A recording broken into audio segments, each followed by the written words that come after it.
If we look at historic numbers, 30% of all salespeople will churn jobs again this year. That means they're going to leave one sales company and go to another company and start a brand new role.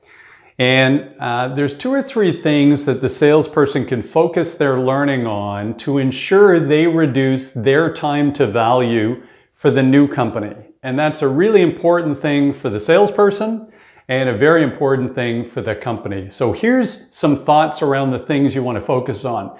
But by the way, it would be ideal if the new company you join had a formal onboarding program that you could review, and almost like a boot camp where you really understand what's expected of you for the first 90 days or even 2 quarters.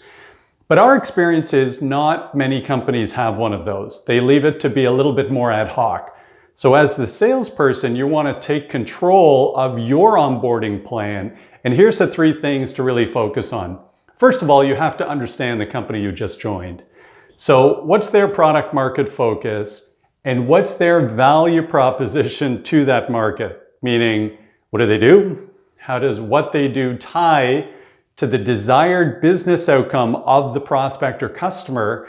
And then finally, what makes them unique and different in their marketplace? Why do they win? That's the value proposition. So that's how you understand the company, their product market focus and the value proposition.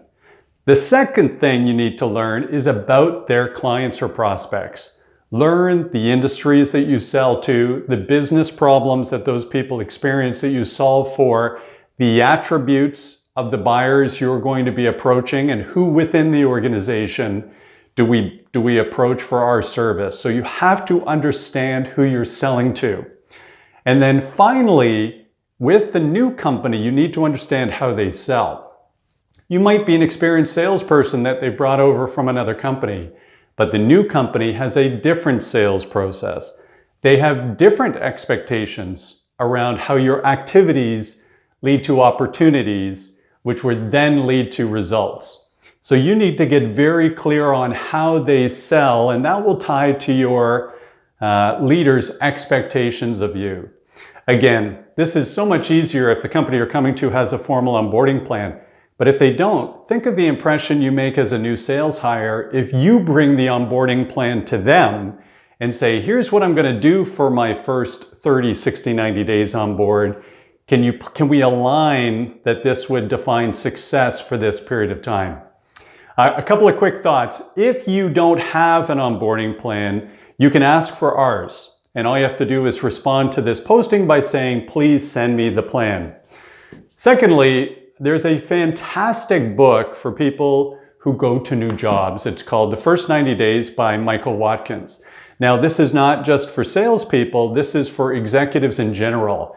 But there's still some spectacular strategies and tactics to help you smoothly onboard in that new role and ensure success, and then reduce time to value.